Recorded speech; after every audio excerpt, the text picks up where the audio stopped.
Welcome to Mars. All right. Welcome back to Mars Radio. I'm here with another guest, another artist. This time he's out of Stockton, California. We are here with Hella Stax. Sir, go ahead and introduce yourself to the platform. Let them know who you are and what you do. All right, well, I'm Hella Stax. I'm an artist coming out of Stockton, California. Also a graphic designer and a clothing designer. So, yeah. Okay, well, thank you for coming in today. We appreciate you. And let's start from the beginning. So, where are you from? Born and raised Stockton, California, the best side of it, west side of Stockton, California. Okay, so Yeah. Stockton, California.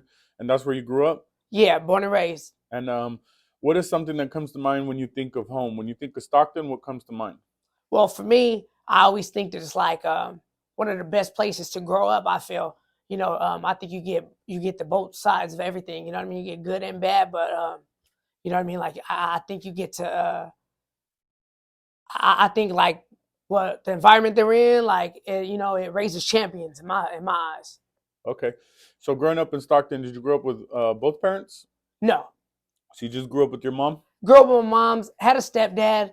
You know what I mean, but circumstances happen in life to where kind of like that father figure sense of it kind of goes away in a sense. He's always been there for me, but I would say main my mom's. So what happened to your dad? So when I was in 7th grade, I believe it was, my dad was shot and paralyzed. So, that kind of takes a toll on the man, you know what I mean? And doing like the dad duties, right?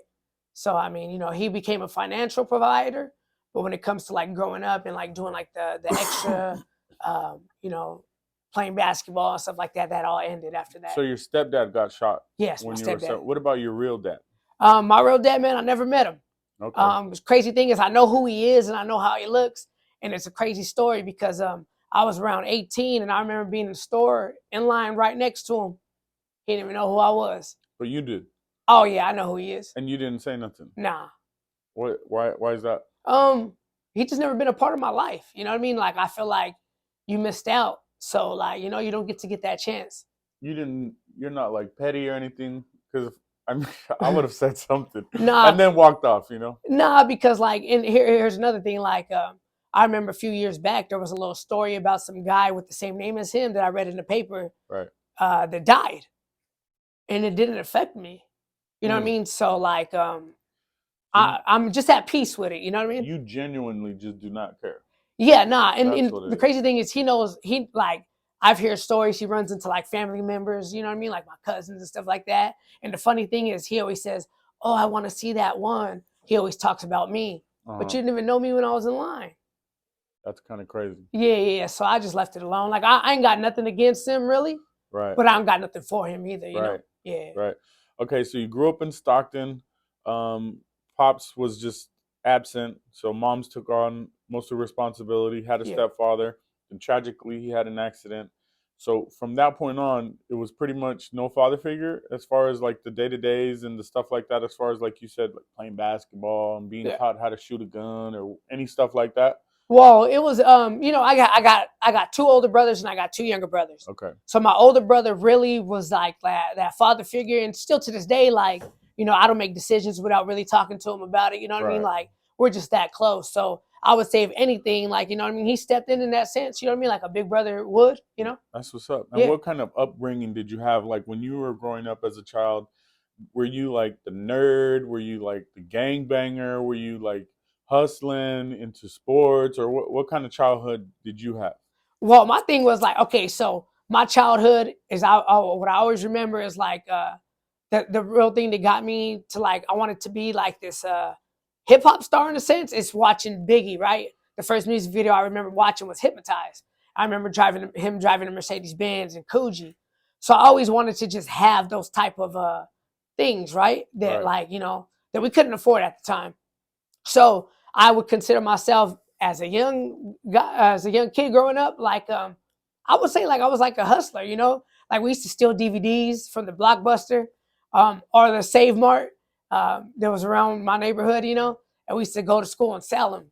Or if like, magazines like the XXL magazines and stuff like that. Source magazines, the WWF magazines at the time, WWF, we used to go steal them. And they were like, what, like $13? So we would go to school and sell them for like 8. Right. You know what I mean? So that was my hustle. And I always wanted like jerseys and stuff like that. So I would buy one jersey, I would wear it a few times, and I would trade somebody their jerseys. You know what I mean? So like it was more of like just regular kid shit. Regular kid shit. You know what I mean? And being the bad kid in school, I wouldn't say I did anything malicious, but Right. I wasn't at school to learn ever. Right. Never. Like I never went to school to learn. So you're not really the reading type and all that stuff. No. I felt like everything is self-taught. Visual learner. Yeah. Okay. So growing up, you had that that hip hop or culture feel to it. Being involved with the magazines and the jerseys and stuff like that. What was it actually that led you to music? So, like I said, watching Biggie Smalls is crazy because it's funny. That's what I wanted to be. And then this kid came along, right? From Cash Money, Lil Wayne came along. And I just remember always... that guy. Yeah, that kid. And he came along, and I was thinking like, man, if kids can do it, why can I? So I would take... And how old were you around this time when you thought that? Man, what Lil Wayne came out when I was like 9, realistically. Okay. Yeah, because I'm 89, so 98-ish. I was like 9 years old when he came out, Okay. So I'm at this time I'm taking video game beats. I'm taking the WWF video game creative character instrumentals, and I'm rapping over them. And I'm starting to catch myself like saying, damn, I sound good on beats, I don't believe I was off beat, even though my favorite rapper was Silk the Shocker at the time. But, I felt like I was catching on. And then I would hear, kind of like New York style rap. So like I enjoyed that more than I did the West Coast stuff. So like East Coast rap is what got me into they got me into it heavy. Okay. Okay. Yeah. So you said Silk the Shocker was your favorite rapper at one time. Yeah. But you said you liked East Coast rap. Okay. So my older brother, like I spoke about, was Master P. So I had to be Silk the Shocker. Got it. You know what I mean? So like when his stuff would come on, I had to do Silk the Shocker's verse. No, that makes sense. So I would always remember Silk's verses. You know what I mean? So that's what it was. You know what I mean? It didn't last that long, but no, I was a big fan of Silk the Shocker as well. But I never thought that he was one of the best. I just liked him. Well, I had to remember all his verses in order for when that song came on, Got it. Yeah. Okay, so you start doing music, and when did you start finding success?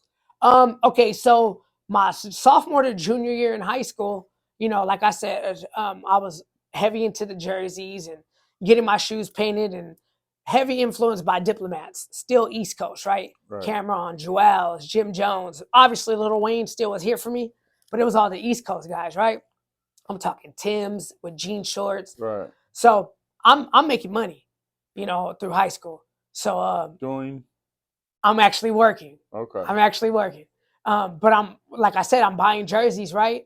And then when I'm done kind of wearing them, I'm selling them now. Not trading them, I'm selling them. Right. So, I'm getting jerseys that you can't really find everywhere. Right. So people are paying that extra, so I'm making profit, And then like shoes, the same thing, wearing the shoes twice, 3 times, and then boom, selling them. But man, I'm sorry, I lost that. I was asking about when you started finding success with the music. Okay, so yeah, so everybody's kind of not knowing that I'm working, so people know that I'm rapping. Right. So people are just kind of like starting to pay attention to me at school, different high schools. You know what I mean? And then I dropped a song called "Stuntin'" on MySpace. And this is around the time like jerking starting to come up. Right. And I had just found a jerking beat on SoundClick. This is before like SoundClouds or BeatStars or anything. It was SoundClick. Right. And I found a jerking type beat, and I released a song, and it was crazy because at this time going viral and making videos wasn't it, but there was kids at my school making videos to them dancing to the song. Right. Came out with that one. It got over like 100K downloads. And I started to just see like, which got me scared was because at this time, I don't know about spamming or anything like that. Right. So, I'm getting like instant messages from artists, from people from like, say their profiles are saying Hollywood and stuff like that, right? But I still don't trust nothing. I mean, I'm this kid from Stockton. And at this time, when I start getting these downloads, like, and kids at school are seeing it, like my head got big. Mm-hmm. I felt like I didn't need nothing no more. Right. Like I wasn't making money off of music, but I was working. I had nice clothes. Like Well, I had you were a girls. kid, so you didn't have responsibilities. Nothing. So I you wasn't thought you paying were good. bills. Yeah. I wasn't, so I don't respond to nobody. I'm not taking nothing, you know what I mean? Like, and so to me, my eyes at success at that point is different from now. But at that time, man, like people at different high schools are messing with my music. So I felt like I was there already. Mm-hmm. That was my idea of success at the time, Right. So just clothes, a car, and some money. Right. That was So it. when did you actually find success in the music? That's You know what? To this day, I don't feel like I found success. okay, because you have worked with a couple of different artists. You got a couple of different cosigns. People brought you out to their shows and stuff like Yes. that. It might be minimal success, but it's still success. So speak a little bit on that. Well, coming in, there used to be a Stockton Hip Hop Awards, Right. And being just like nominated for things was pretty cool, But I would say one of my biggest cosigns was actually from Jay Stalin, who on his Facebook page went through, shouted me out, brought me on stage with him, at Charlie's downtown Stockton. We used to perform there all the time, and I felt like that to me was a big part because "Self-Made Millionaire" was one of my favorite songs. Right. And when he would perform that one, that's when he brought me on stage. And I think that was dope. You know what I mean? My boys are actually in that video, the Self-Made Millionaire video. I didn't make the shoot. I got sick. But yeah, to me, those little highlights like that are like somebody like Ren from Doja Click, Right. who to me is a legend from Stockton. Right. Getting a cosign from him. Hallway Productions, who's Grammy nominated, from Stockton. Right. They mix and master all my music, and they that stamp from them. They show me love. I remember how I first met them. I was in a club performing, and I came down and I went to go introduce myself to them, and I was like, "Hey, man, I'm Stax," and they were like, "Oh, we know who you are already." And to me, that was like it. Right. A legend from my city, Tizzle. When I grew up, they were like the Cash Money, but from Stockton. Mm-hmm. There were Two to Face Records, and they had cars, they had vans, they had everything wrapped up. The logo was in gold, and for him to reach out to me, that was like success to my eyes. So I guess some success like that, Right. But I feel like for me, man, like that successful part is like being able to quit my day job. You know what I mean? Yeah, for sure, Yeah, for sure. yeah. All right, so excuse me, a little bit of success here and there. You start feeling yourself, and then all of a sudden you stop doing music. Yeah. Okay, and tell the people why you stopped doing music. So I feel like my momentum was running up, right? Uh-huh. Like I said, I got this cosign from Jay Stalin. Then my manager at the time, I had a manager. She's in contact with Lavish D. Mm-hmm. This is at the time when Lavish D and Livewire are at their heads. They're beefing. They're beefing. Right. So that was kind of like, okay, I can't pick sides. I like both of their music, right? Right. So little things like that started happening. Then little things like that in my city started happening. We lost, a lot of artists in the street from Stockton. You know what I mean?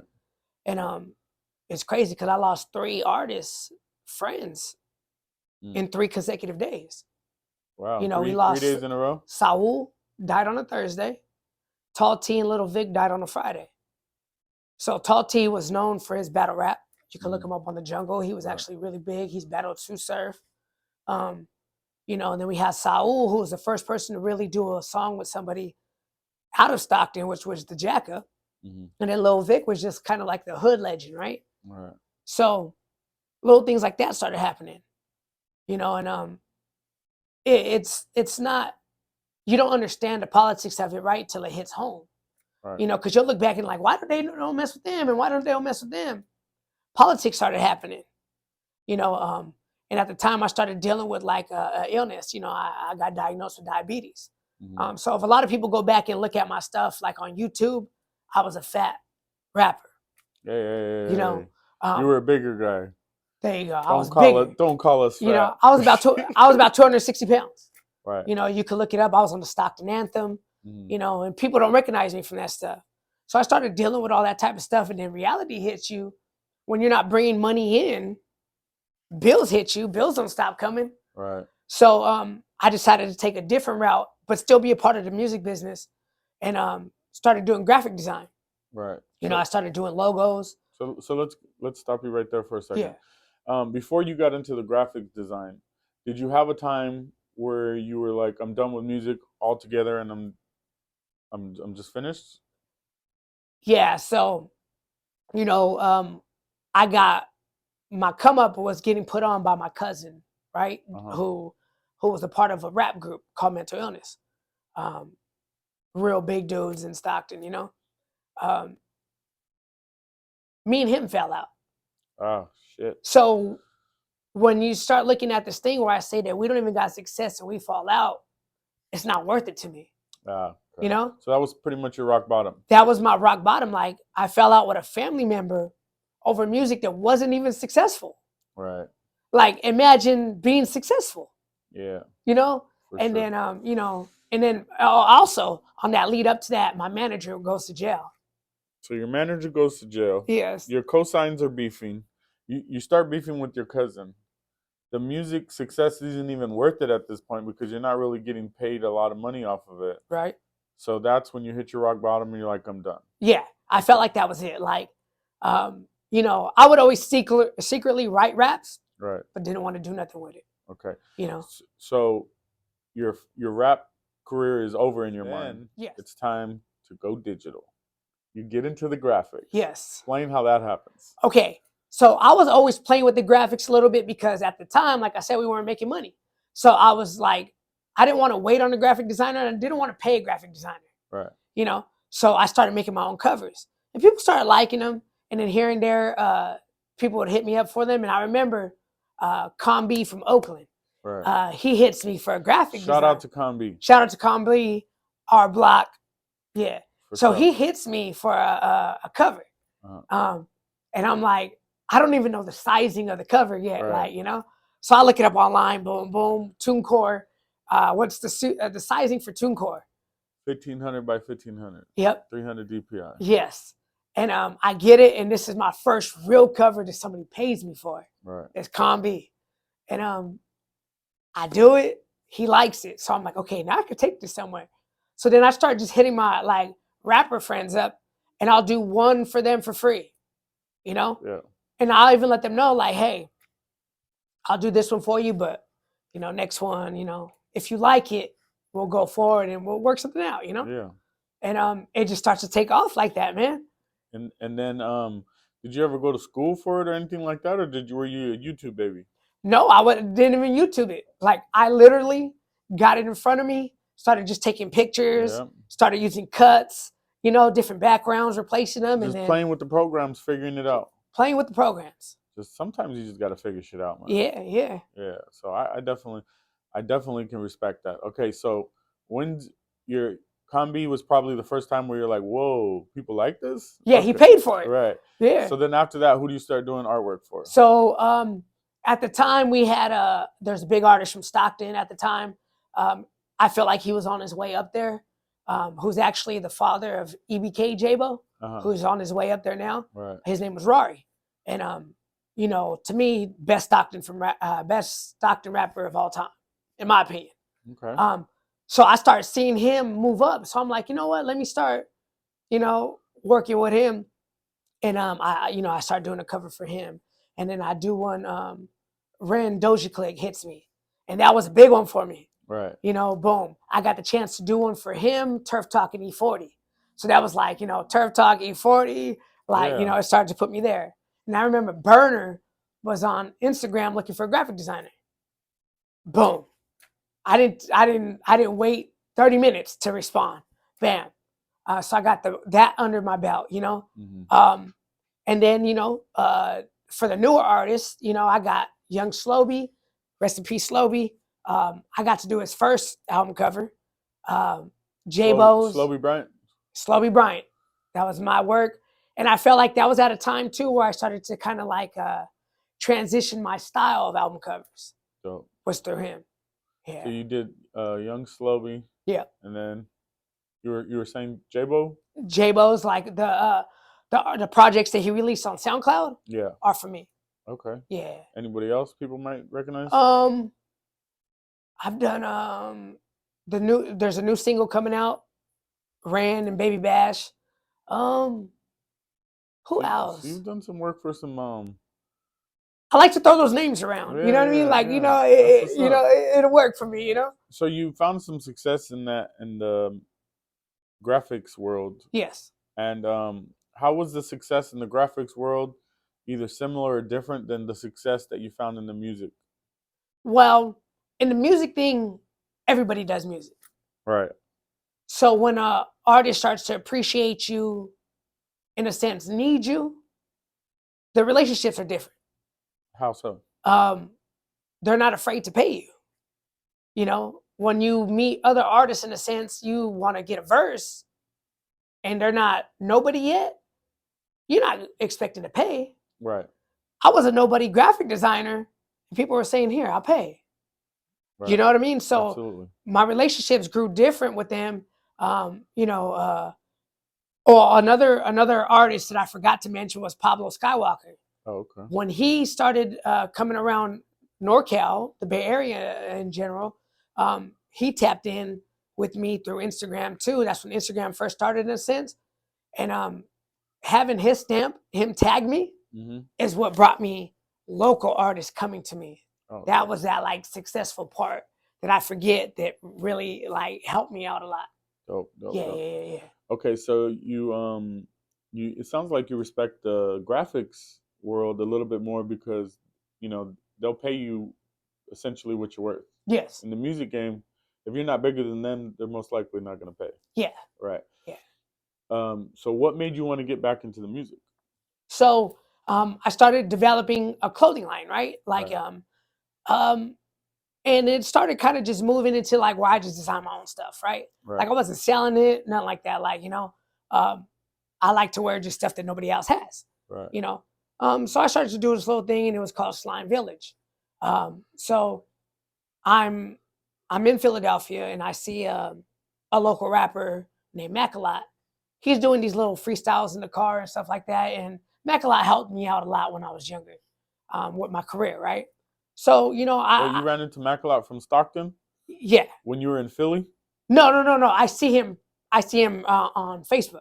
So you were living in Philly? I was doing some work in Philadelphia. So you were just in Philadelphia? Yeah. Looked back and saw somebody from your hometown? Yeah. Online? I see him online. All right. He's doing freestyles in the car. And one of them I thought was a good freestyle. Right. It was about stopping the violence and it's called Gun Down. Right.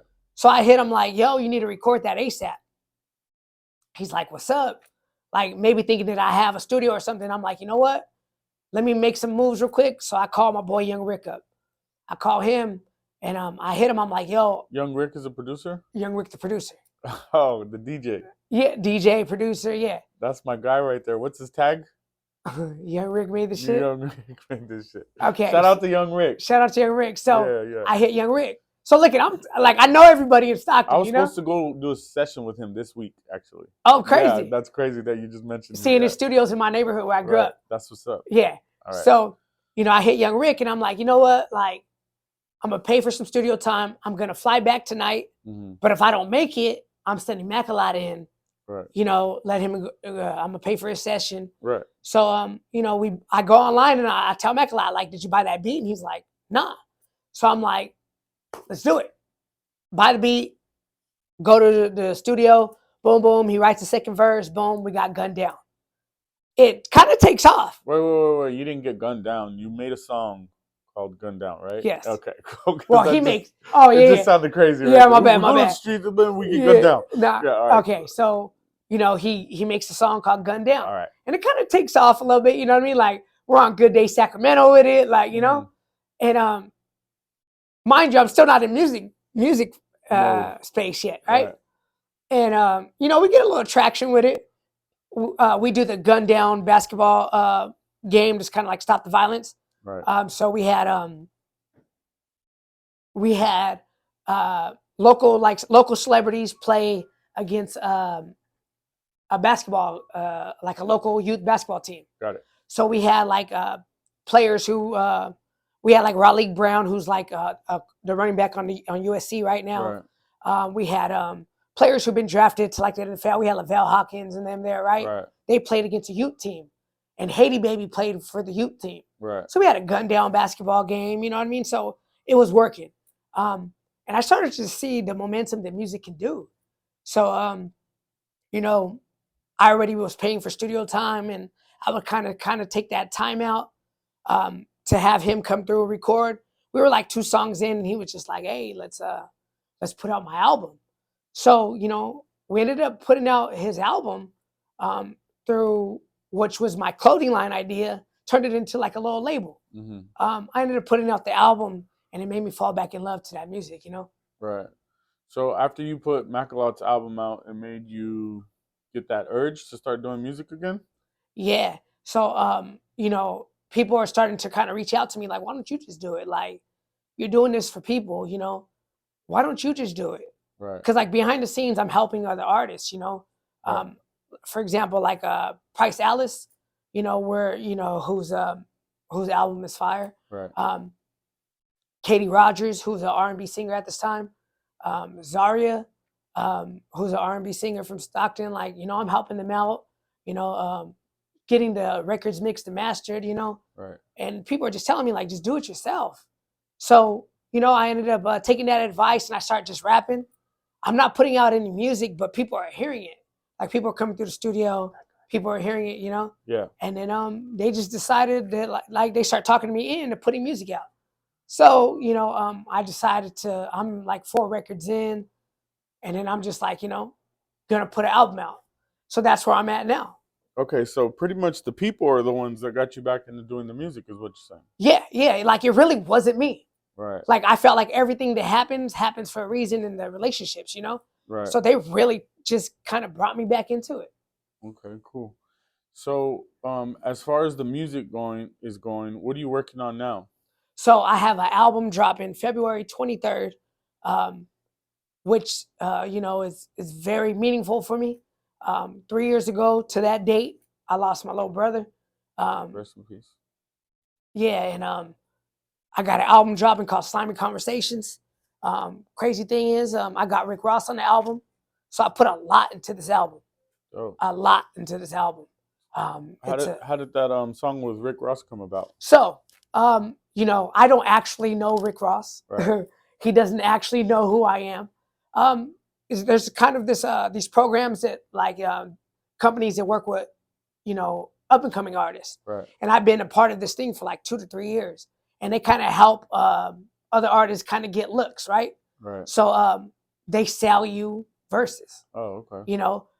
So they sell you the verse, they give you the contract, but you still got to get it cleared. So it took me a long time to get it cleared, and that's what kind of took me the long time to release the album. But I actually got the clearance from Maybach Music Group. And how did that feel? Man, like, it's that part of if I'm at that edge of success yet, Dope. Yeah. You plan on shooting a video for that or anything like that? Well, I've thought about it, and I think the best way for me to go about it was shooting the video is probably doing something animated. Okay. So yeah, that's definitely in the works. Dope. Well, congratulations on that, man. Yeah. Thank you, man. All right. So let everybody know where they could find you, how they could reach you, as far as your socials and everything, website, anything like that. So you can go to www.slimevillage.com. I built that website. I did everything on that website. You can go there. I'll update. It's updated weekly to figure out if I drop any kind of mixtapes. I drop random freestyles all the time on my SoundCloud. You go to SoundCloud, which is a Slime Village page. You could go to at Hala_Stax, STAX, that's 1X, and follow me. And you'll get updated on there all the time as well with any music that I'm dropping. You also could go to at Slime Village 4 on Instagram. I don't have Snapchat. Yeah. It's all good, man. Yeah, so I think that they'll be able to find you. And then just a sidebar, you don't smoke, right? No, I don't. So that's the reason why there's no smoke challenge with this one, guys. But anything else you want to leave your people with? Nah, man, I just hope that y'all support the album when it drops February 23rd. Come on, man. Somebody from Stockton got a Rick Ross song. Come on and support me, man. There you go. Support your guy, Hella Stax. It's Mars Radio, Hella Stax, and we out. I appreciate you, man.